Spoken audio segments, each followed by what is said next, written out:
ako si Kuya Jerry Villanueva. Well, 44 years old na. And Purok Ali. Grade 6 ako nagsimula. Actually hindi grade 6 eh. Grade 4 nagsimula na ako pero putol-putol siya. Pero yung grade 6, pataas, yun yung tuloy-tuloy na akong sumama as namamanata. Nagsimula ako sayaw bata lang eh. Sumama ako sa prosesyon. Nung una, hindi ko alam pagkakaiba ng parada sa prosesyon. Then, yung fiesta. And suddenly, nung nalaman ko na ang ginagawa pala ipanata, I started to enjoy na. Hindi naman ako talaga totally sumasama sa mga prosesyon. Pero first time akong sumama sa sayaw fiesta. Kaya nag-iba yung pakiramdam ko. Yun yung magic doon na tinatawag. Sa simula, pagod lang yung nararamdaman ko. Akala ko pag sumasama ka sa mga posisyon, mga panatang ganyan, ordinary lang. Pero yung pagod, napapalitan siya ng gaang, hindi sa katawan, spiritually. Ang nangyari parang, alam mo yung pagod na pagod ka, ramdam mo yung pagod ng hita, katawan, everything sa pagbuhat. After mong buhat, bibitaw ka, tutulong ka sa pag-aayos ng mga sumasayaw, mga organization.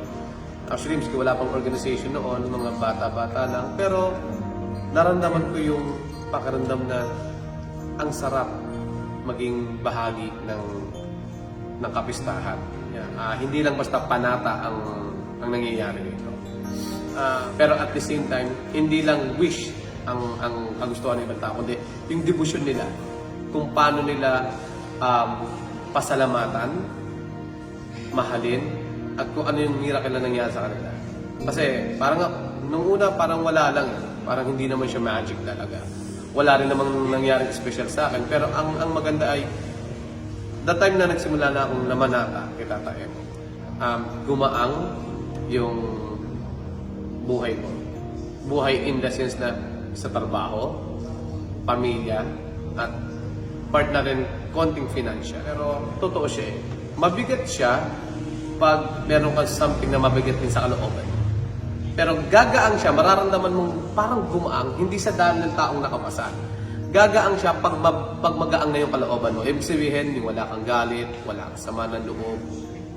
Ganun ba? Ang nakakatuwa dun is, habang pumapasan ka, nararamdaman mo yung bigat ng andas nung santo, as in, bato siya at kahoy, yung buhat-buhat mo. Pero, spiritually, mararamdaman mo na ginagawa mo yon kasi sa devotion mo sa Kanya.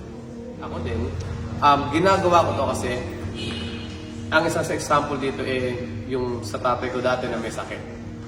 Tumagal yung buhay niya, kasasama ko sa prosesyon, panata. Tapos, nanay ko, although last minute na yon, yung buong year na yon, alam ko mawala na siya. Pero for the last time, sumayo pa ako sa iwas-iwas natin. Sumama ako sa prosesyon. Pero February 12 yung birthday niya. February 10, may daos pa.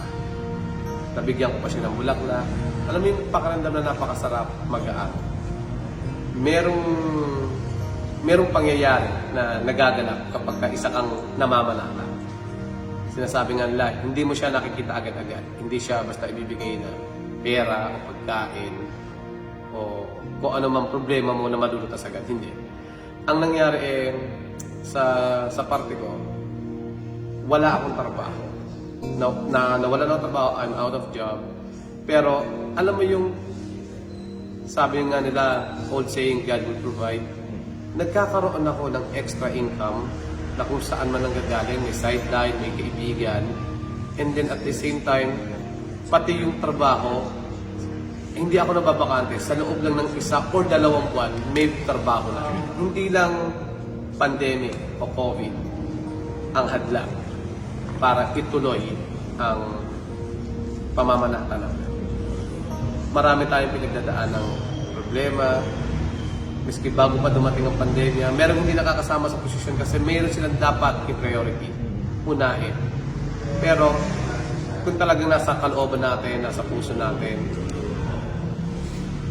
ang sinasabing debosyon o pamamanata o pagmamahal, pagtangkilik, yung mga salitang yan, gagawa at gagawa or magkakaroon ka ng paraan. So, in other words, malalaman at malalaman mo kung ano yung dapat mong gawin pag andun ka na sa actual na event o pangyayari.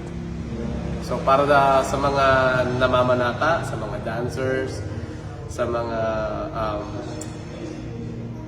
taunang bumubuhat, huwag kayo mag-alala kasi ang pandemic, mawawala na rin yan. Gumagaang na. So, huwag mawala ng pag-asa kasi maybe next year, okay na tayo.